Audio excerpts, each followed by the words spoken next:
when it comes to the question of Biden's American Jobs Act, fundamentally his infrastructure reform plan with a price tag of $2 trillion or slightly more in and of itself, the majority of voters would like to see bipartisan action on the bill and would like to see a consensus reached between Republicans and Democrats in Congress and also within the federal government on how best to move forward.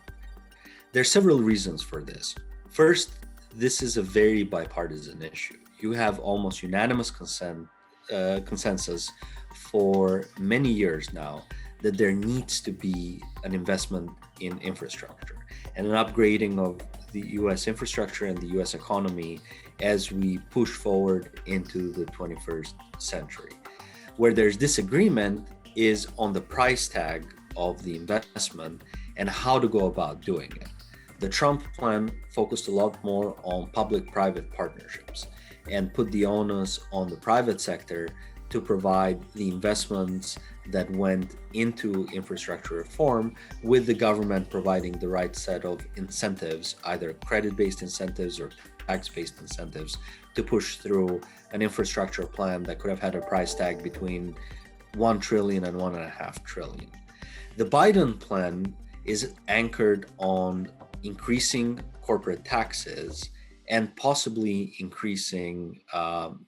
taxes overall, especially for the wealthiest Americans earning $400,000 or more. It also has a price tag that's 2x the price tag of Trump's infrastructure plan or bill, and also has significant investments in social programs within the infrastructure bill, and significant investments in fighting climate change within the infrastructure bill as well, which, when taken all together, sum up to about, depending on how you view it, $600 to about $800 billion. Not an insignificant amount that goes towards investments in non-conventional infrastructure, if you will, right? More the infrastructure that's needed to support an aging population, an infrastructure that's needed to support the carrying infrastructure that the country has, and an infrastructure that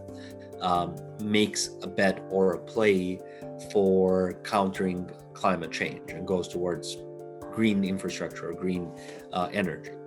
The problem with that is that voters agree that, while voters overwhelmingly agree that there needs to be an investment in infrastructure, and also agree that the private sector should play a strong role in that investment in infrastructure and a new plan, they are very concerned about increasing taxes, federal taxes, income taxes, and even when you poll them about increasing taxes on the top few percent, those who make $400,000 or more, and corporations, they're actually concerned about spillover effects, that taxes on the rich and taxes on corporations will actually harm the economy or trickle down as costs to the consumers. So this is one set of considerations, right? Very concerned about taxes. Another set of considerations that voters have is that they're very concerned about big spending program and looming inflation, which is properly understood as diminishing the purchasing power of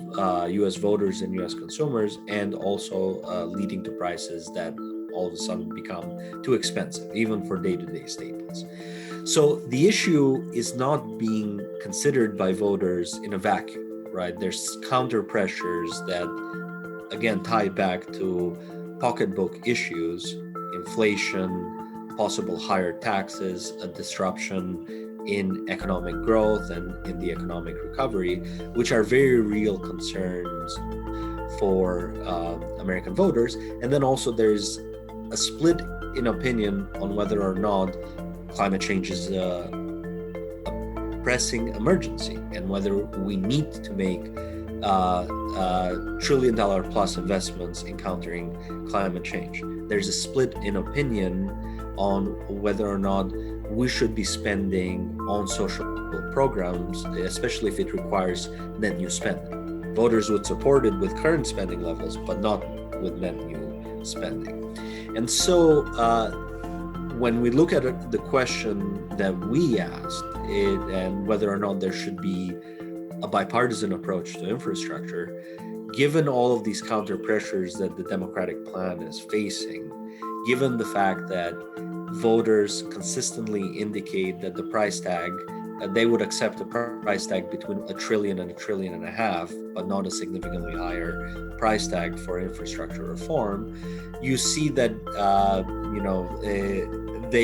it makes sense for them to also say that there should be a mending of differences between Republicans and their plan, which is, I believe, the